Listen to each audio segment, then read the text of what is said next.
मुकुंद इंदुदर गौर सुंदरम अंबिकापतिं भीष्ट सिद्धिदम कारुणिक कलकंजलोचनम नौमि शंकर मनंग मोचनम। भक्तों, श्री भागवत जी की कथा में समुद्र मंथन प्रसंग चल रहा है। भगवान शिव ने देवताओं की प्रार्थना पर कालकूट नामक गरल पी लिया, जो उनके कंठ में अवरुद्ध हुआ। कंठ नीला हुआ तो नीलकंठ कहलाए। अब देवताओं और दैत्यों ने पुनः समुद्र मंथन प्रारंभ कर दिया तो हविर्धानी ततो भवत, कामधेनु नामक गाय माता प्रकट हुई। ये गौ मैया ऋषियों को दान में दी गईं। इसके बाद चंद्रदेव प्रकट हुए तो चंद्रमा को शंकर जी के माथे पर विराजमान किया गया और उसी समय से भोलेनाथ का एक नाम चंद्रमौली हो गया। बोलिए भगवान चंद्रमौली की जय। आगे मंथन किया गया तो उच्चैःश्रवः नामक घोड़ा निकला। इस घोड़े के लिए देवता और दैत्य रस्साकस्सी करने लगे, आपस में लड़ने लगे। भगवान नारायण ने हस्तक्षेप करके यह घोड़ा दैत्यों को दिलाया तो यह घोड़ा दैत्यराज बलि को मिल गया। फिर ऐरावत नामक हाथी निकला। इस हाथी के लिए भी देवता और दानव आपस में लड़ने लगे कि हम लेंगे हम लेंगे।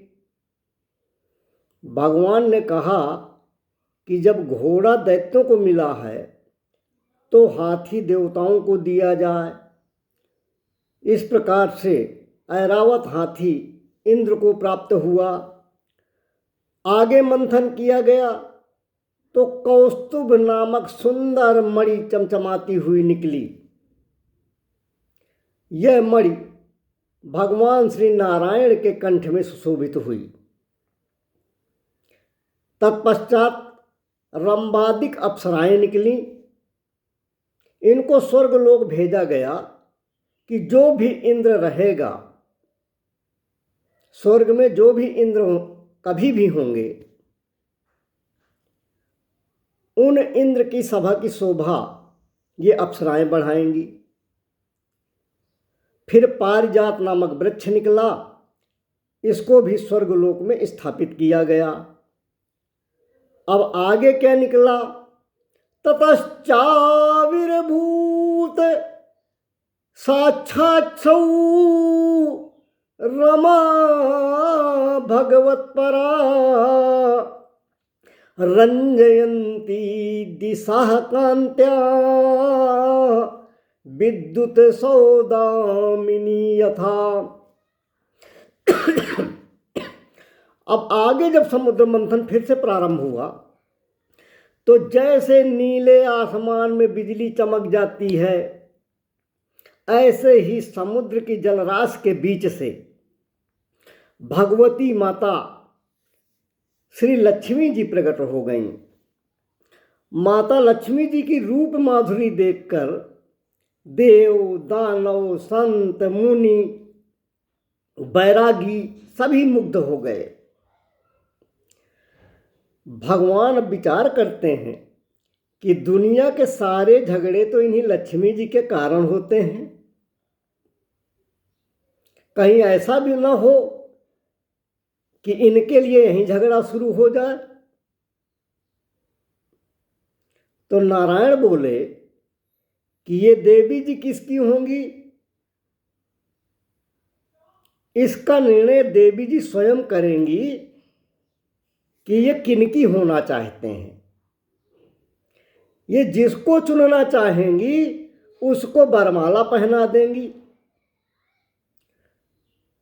सब लोग आसन लगाकर अपने अपने समूह की पंक्तियों में कतारबद्ध होकर बैठ जाओ। सब लाइन में लग जाओ।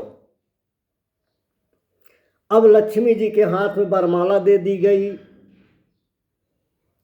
लक्ष्मी मैया लाइन में बैठे हुए, एक और देवता, एक और दैत्य और एक पंक्ति में बैठे हुए महात्माओं संतों को घूम घूम कर देखने लगी। लक्ष्मी जी ने वरमाला लेकर सबसे पहले संत मंडली में प्रवेश किया। सबसे आगे दुर्वासा मुनि तने बैठे थे। दुर्वासा मुनि ने लक्ष्मी जी को ऊपर से नीचे तक देखा और लक्ष्मी जी ने भी दुर्वासा जी को गौर से देखा।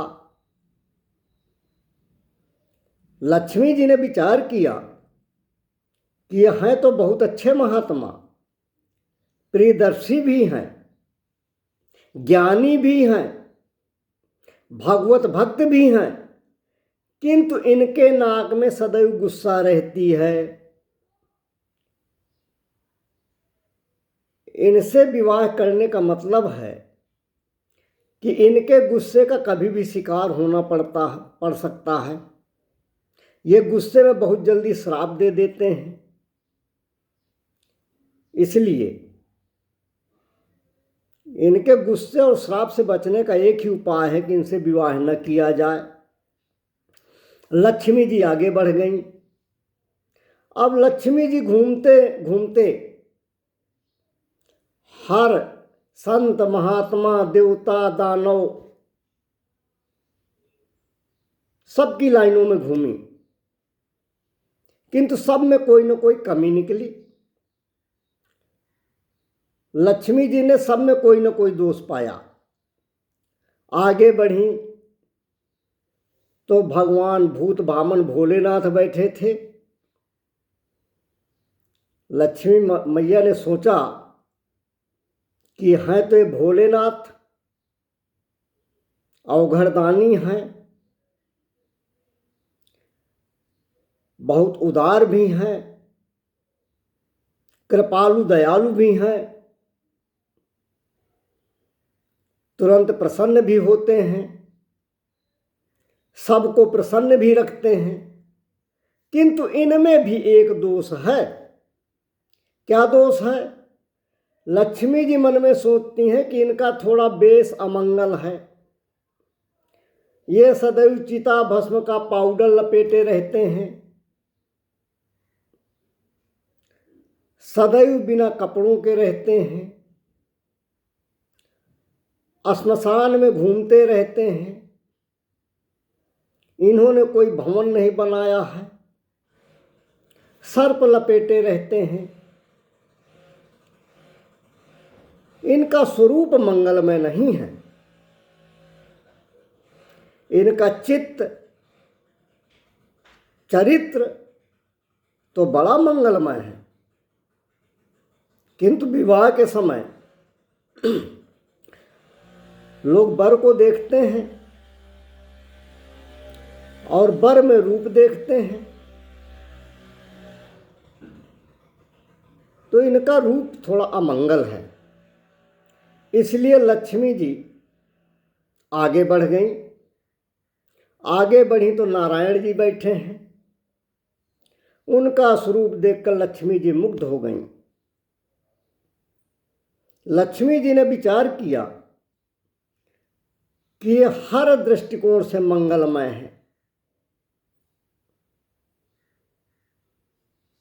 इनका रूप भी माधुर्यमय है, इनकी चाल भी सुमधुर है, इनकी भाव भंगिमा भी मधुर है। यह हर प्रकार से मंगलकारी हैं। ये तो मंगलम भगवान विष्णु मंगलम गरुड़ध्वजा मंगलम पुंडरीकाक्ष मंगलाय तनुहरि हैं। किंतु फिर विचार किया कि इनमें भी एक कमी है। अरे अब जब सब प्रकार से मंगलम है तो अब क्या कमी है? तो लक्ष्मी जी मन में विचार करती हैं कि इनमें ये कमी है कि जिस प्रकार से मेरी ओर सब लोग टुकुर टुकुर देख रहे हैं, एकटक देख रहे हैं, देव दानव दैत्य गंधर्व मुनि संत त्यागी बैरागी, उनकी तरह मेरी तरफ एकटक नहीं देख रहे हैं।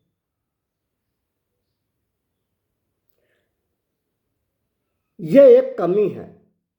किंतु फिर लक्ष्मी जी का विचार बदलता है कि यह कमी ही इनका यह गुण है, यह कमी नहीं है, यह गुण है। क्योंकि जो चरित्रवान व्यक्ति होते हैं वह किसी नारी की ओर दृष्टि उठाकर नहीं देखते हैं।